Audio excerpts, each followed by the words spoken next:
This is a podcast by Lumina, the perfect space to innovate, collaborate, and grow in health, science, and tech. Scott Chapman, thank you very much for joining us today. Thanks for having me. You describe yourself as a serial business creator and you're ranked in the top 100 young entrepreneurs in the country. You're CEO of SS Group, which is a parent company that owns and operates several Zambreros restaurants here in southeast Queensland, and you consult to new business operators. Yep. You've recently stepped into the digital world and created a wellness program for people living with disability. We're going to talk about this program a little later, but I want to start at the beginning by asking about the first business that you created. Yeah, it takes me back a little bit, that one actually, because, you know, as an entrepreneur, you always have a number of success and non-success stories that kind of get you to where you got to. And the very first business I created was a business called Talent Brothers, and it was a side hustle when I was working in employment services. That business was set up to market athletes effectively. So we were representing current and former Olympians and trying to book them speaking gigs effectively. And I learned a lot out of that in terms of how to fail, and it failed pretty quickly.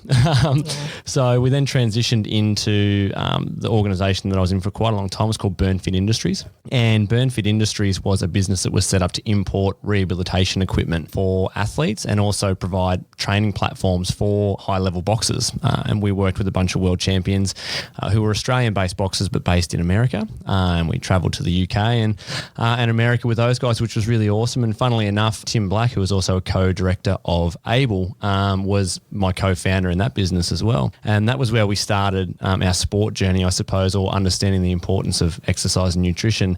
And because we were working with Defence Force in rehabilitation services with these products as well, it really gave us a good grounding of, you know, how much rehabilitation requirements are out there and how little access there was to equipment even at that point in time. The Aussie dollar effectively killed us in that business, and we got to a point where importing from the US became cost prohibitive and we couldn't get our hands on enough stock, and startup world kind of put us in a point where, you know, cash flow is king, and if you don't have it correctly, then it can squash your business really quickly. But again, we learned a lot. We understood the importance of health and wellness and fitness, and it kind of ended up ultimately pushing us to where we got to today. So then you bought a franchise to a Zambreros Mexican restaurant. Yeah. Why did you decide to move into the hospitality industry? It's an interesting one as well. So I was still working in media at that point in time, and the whole Zambrero direction was also a side hustle. And part of where we'd failed in our previous businesses was understanding the requirement for cash flow and how important cash, you know, was to having businesses succeed. And,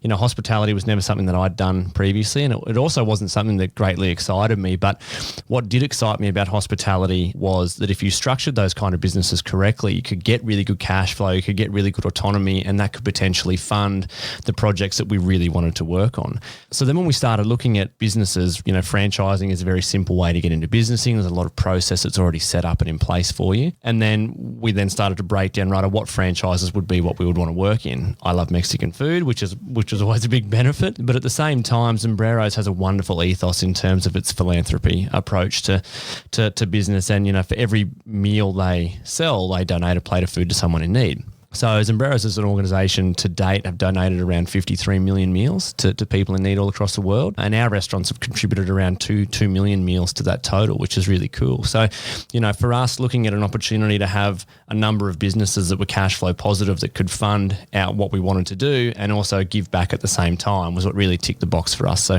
Zambreros is where we went. So you were straddling, I guess, at that stage still, weren't you? So you're still in radio, still run, and that's massive. Yeah, it's, you know, how I still have a wife, I don't know. So yeah, I was working full time as a general manager of sales. I had 2 restaurants, I had 2 kids, I had a wife. It was crazy. And, you know, I had this innate desire to just want to continue to grow. So we ended up having 8 restaurants over the course of sort of 4 years. We were the largest multi-site franchise owners in the country at one point in time. We're International Franchise Partners of the Year a number of years in a row, and a lot of hard work and a lot of dedication. But again, there was an end goal in mind for us, right? And that focus was, how can we continue to give back, which, you know, if you have a look at what I've done previously and what I'm still aiming to do in the future, a lot of it centers around that, like what can we do in order to give back to people who might not necessarily have what they need at that point in time. You still have Zambrero's restaurants today? Yes. We've got one in Toowoomba. We just sold one.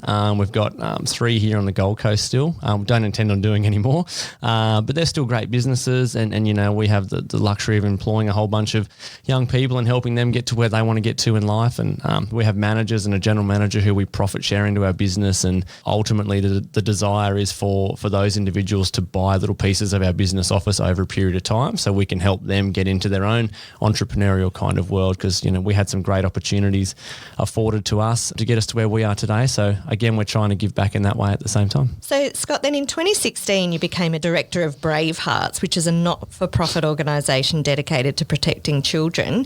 Why did you decide to jump into this sector? A number of reasons actually, and recalling my time at Brave Hearts and reasons behind it is a pretty emotional kind of thing for me. But, the first and foremost is 1 in 5 kids in Australia will be sexually abused before they're 18. So just process that statistic for a moment. It's a horrifying statistic. And, what's more horrifying about it is we're in Australia. We're not in a third world country. We're not, we're in an environment where this shouldn't happen, but it still does quite regularly. Child sex abuse and child sex exploitation is non-discriminative as well. It doesn't discriminate by race or gender or your status in a community. It's literally everywhere. And, at the point in time, my sister was sexually abused as a child by our cousin, and it ruined her life. Sorry. So I stopped and I looked at that and I met Hetty Johnson, who was an exceptional human. And I thought to myself, well, if people like me don't get involved in whatever way we can, then organisations like these do struggle in order to be really, really successful. And if organisations like these aren't successful, then who makes change, right? I had a big conversation with Hetty and she asked me to join the board at that point in time. And my focus when I joined wasn't so much corporate restructure, but it was about trying to corporatise a not-for-profit business, right? Because traditionally not-for-profits don't want to be perceived like they're making a lot of money because people then judge the fact that they are. A lot of the time, individuals don't understand the inner workings of a lot of not-for-profits in terms of you have to pay people what their value is in a normal community. Otherwise, you won't get high-level individuals. And if you don't have high-level individuals who run businesses well, then that business won't succeed in what it was doing. Now, my role on the board, along with all of the other directors in the chair, who are all exceptional people as well, was all voluntary. We never got paid, never expected to. But, we then reshaped the organisation in terms of its commercial viability. And my role in particular was to help find a better strategy around monetisation and creating more revenue and not just about, hey, donate to Brave Hearts, but it was all around trying to leverage corporate partners and give back to them in a way that was, as rewarding for them from a philanthropy perspective, but also rewarding for them in terms of they physically got something as a business in return for their investment. And we did that really well. So we restructured the executive team in terms of brought on a new CEO and a new head of community engagement. And they've had the most successful 3 or 4 years that they've ever had across probably what is the most 3 or 4 challenging years that anyone has had. The board had a restructure and, we really focused heavily on outcomes for the organisation, which then in turn focused on outcomes for individuals and children, and wait lists for our therapeutic services went right down and we ultimately helped a hell of a lot more kids than what we would have in the first place. So, it's a wonderful organisation. And if anyone listening, wants to try and find an organisation to donate some money to, Brave Hearts is one that you should. Yeah, thank you for sharing that story with us. So you've finished up with Brave Hearts now. Yeah. And before you did that, though, you created Able Digital Wellness. Why the move into disability? It's kind of all semi-interlinked to a degree. Part of my sister's challenge across the course of her life was having 2 children very young. One of those children has an intellectual disability and he grew up with that. Mum and dad raised him. And then as I was watching him transition into becoming an adult in terms of body, not mind, I started to recognise that there was a whole bunch of sexualisation needs that he needed to have addressed in order to prevent dangerous kind of behaviour because he didn't understand how he needed to feel. But I also recognised that his disability wasn't necessarily a product of her abuse as a child, but him not having a mother across the course of his life was, And as important as it was for me to continue my work in child protection, Brave Hearts was in a really good point in its life and it didn't need me. So I was quite happy to step out of there and go, well, what can I now do in a disability space where someone might need me? And Dan was, he was turning 19, so he was leaving mum and dad, my parents' house and moving into his own SILS environment, which is supported independent living. And when he was entering there, COVID was about to kick in. And what we noticed was he was putting on a lot of weight. He wasn't making good food choices. He wasn't making good health choices. And I stopped and I looked at the cohort of individuals that were around him and went, there's a pretty common theme here, like there's a lot of people who are overweight in the industry. There's a lot of individuals who are NDIS participants who are overweight in the industry. And there's a number of reasons for that. But when I tried to find mainstream platform that was, that Dan had the cognitive ability to understand, to try and focus on healthy outcomes for him, very difficult to find one. And it was also then very difficult to find one that his support workers had the motivation or the understanding to help implement with him. So I then decided to quit everything that we were doing and build our own, and that was how Able Digital Wellness was born. Our whole view at Able is we aren't setting out to attempt to make athletes or Olympians, but what we want to do is give individuals with any kind of disability, whether you have an NDIS plan or not, access to tools and resources that help you make healthier choices in life. And whether that's around inclusive exercise or inclusive activity, right down to how to choose different items when you go shopping that might be healthier than the last items, and then at the same time, what we really understood was we needed to support workers and carers and family members, right? Because not everybody knows how to focus on their own health and well-being sometimes. So it's very difficult for them to then focus on somebody who has an intellectual or physical disabilities health outcomes as well. So, partnering with organisations like Griffith University and individuals like Dr. Dinesh Palapana have afforded us the opportunity to create content that's really specific for support workers as well, to educate them on the best ways to provide healthier choice and control. Just tell us a little bit more about Able Digital Wellness then, if you can go back to the beginning of that. It's an online platform? Correct, yeah. So it's a web-based platform, and we did that purposefully to make it easier accessible across multiple different channels. And what we do is we provide weekly exercise, nutrition and mental wellness content to people with a disability. So when you come along and subscribe to our platform, and again, generally speaking, it's covered under your NDIS plan. When you come along, you will tell us who you are and your age and your goals, and you'll tell us about your range of movement, and you'll tell us how you identify your disability. And why those things are important to us is because we want to make sure that the exercise content that we deliver to you each week is as bespoke for you as it can be, while still generic and general in nature, but to give you the best outcome or the most motivation to continue to engage with it. And then by discussing with us how you identify your disability, it helps us to populate dietary content that's again relevant to you. Because if you're in a wheelchair for a spinal cord injury or multiple sclerosis, your dietary requirements for both of those two things are very different, right? So our platform is definitely specific to disability cohorts and movement range, while still generic enough in nature for us to keep the cost really low and have a minimal impact on your plan. But then it gives us the opportunity to give as many people as possible access to what they need. So people get a tailored plan every week? To a degree, yeah. So again, if you have someone who has very limited or no lower body mobility, then you'll be delivered content that's relevant for our wheelchair-based program. So everything then is focused on core type work or thoracic stretching or, upper body strength and mobility. We're not here to go, hey, you'll lose 20 kilos in 5 weeks by being a part of our program. What we want to do is just, give people positive association with movement, right? Because if you're doing, lifting your arms above your head even just 10 times this week and you weren't doing it last week, then that gives you 10 times more mobility this week than what you had last week. So we're already on our path to creating healthier lifestyles and outcomes. And in particular in the intellectual disability cohort of individuals, preventable death in that cohort is phenomenal, right? Like people who have health-related issues that are preventable, people who are being admitted to hospital for health-related issues that are preventable, and a lot of it centers around poor health and poor dietary and lack of movement and mobility. And there's a number of reasons why that occurs. But again, the idea behind Able is to make it as accessible as possible, as cheap as possible, as generic as possible, while still being specific, if that makes any sense at all.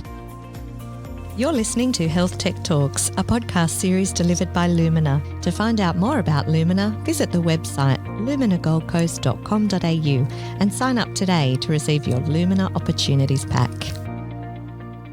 So you were a participant in the Health Tech Accelerator program Lumina X in 2021. What are the tangible outcomes this program brought to your business? So many, and I look back at our time at Talent Brothers and BurnFit and companies like that we'd started years ago, and thought to myself that if we'd had a Lumina X at that point in time, the difference it would have made for us. And look, don't get me wrong, I think that our business would have succeeded whether we were in Lumina X or not.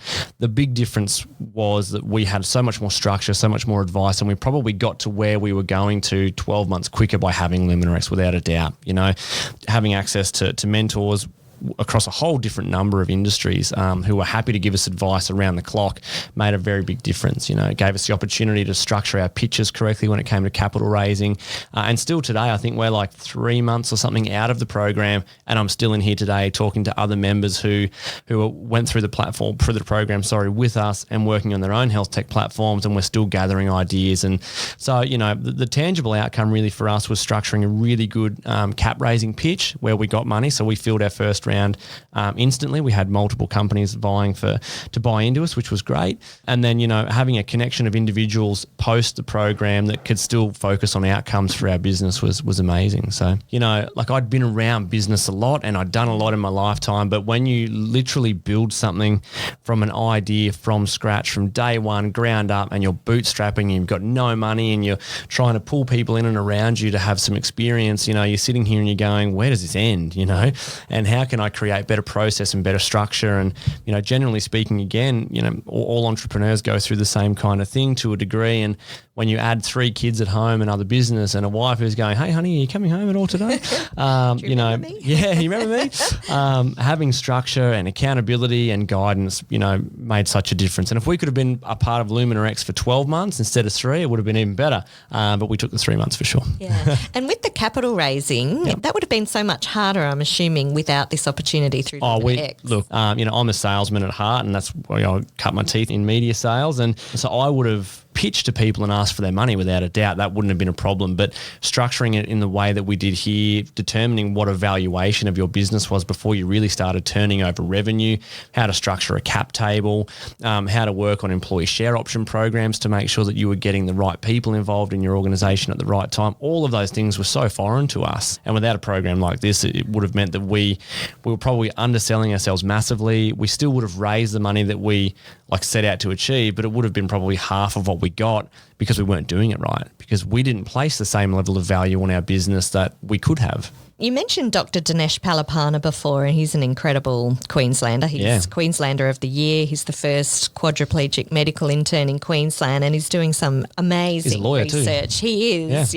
amazing research here on the Gold Coast into spinal cord injury, particularly with rehabilitation techniques. Yeah.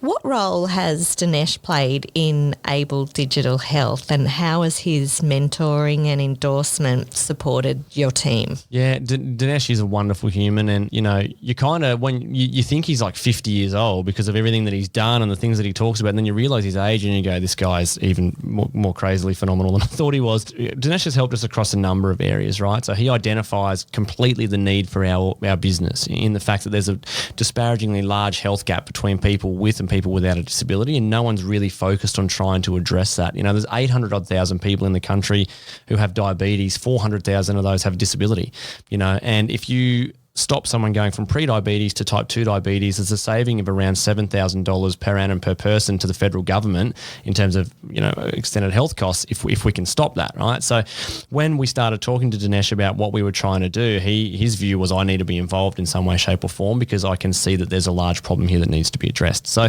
Dinesh for us has obviously given us a lot of insight in and around, living with a disability, being someone who is quadriplegic and in a wheelchair and the challenges that he faces, but also opening us up to a world and a different network of individuals that he have who also believe in what it is that we're trying to do. And interestingly, you mentioned research before. So the connection with Dinesh has also put us in a really good partnership position with the Hopkins Centre for Research, which is part of Griffith and Menzies Health, in and around that rehabilitation research and research around individuals with a disability, whether it be spinal cord or acquired brain injury and things like that. And tying in other wonderful humans like Professor Elizabeth Kendall and Dinesh together, gives us a really good sounding board to go, this is where we believe we're going and for what reasons, but using their expertise and their experience and their guidance as well means that we might get there quicker, but we know that we're definitely going to have more tangible outcomes that are legitimately going to help people faster. And that's ultimately what our business was set up to do. Scott, what's your advice to other entrepreneurs and self-starters thinking to enter the industry?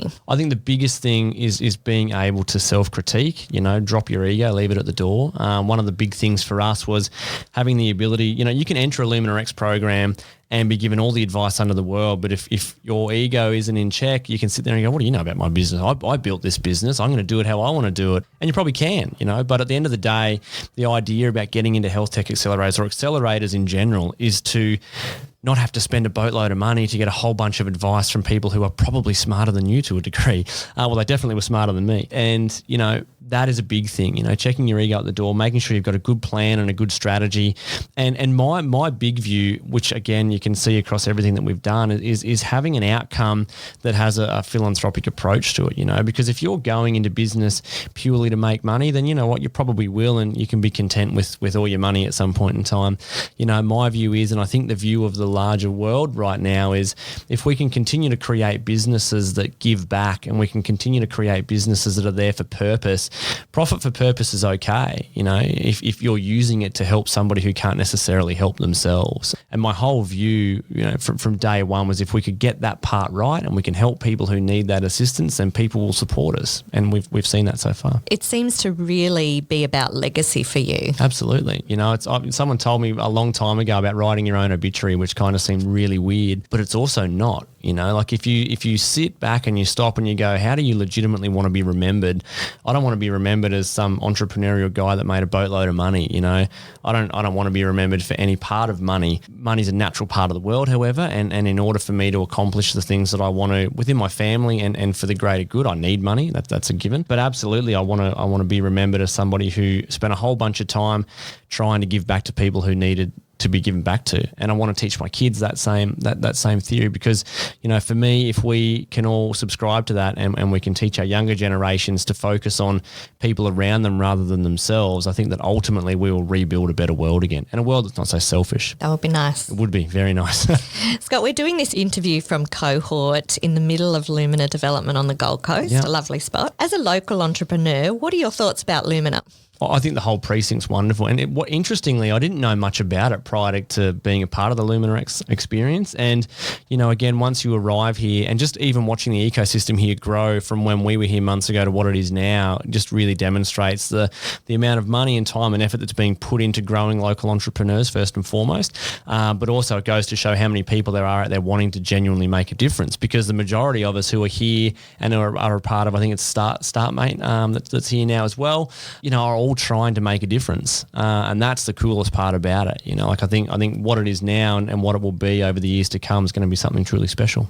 And how do you think Lumina can amplify the opportunity to other health tech entrepreneurs like you? That's a tough one, because I think everybody wants different things when they arrive at places to get out of, and for us, we got out of Lumina X exactly what we hoped to get out of it. So I kind of look at it and I go, I don't think they need to do anything other than make these programs more available as often as possible, potentially have follow-up programs. So, for us and a lot of the people who started when we did, we were all very, very ground level and had MVPs, and we were just getting to market.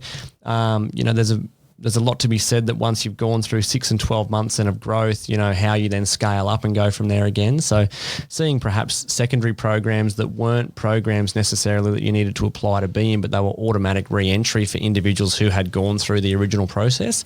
I think there's a great opportunity there to continue to grow and foster those kind of individuals for sure. Scott, it's been absolutely wonderful talking with you. Congratulations on your business, and I can't wait to see where it goes. Thank you so much, and I appreciate everything that Lumina X has done for us and state government. It's been wonderful, so thank you. To learn more about Lumina and how we work with health tech startups, visit luminagoldcoast.com.au, and don't forget to sign up to receive your Lumina Opportunities Pack today.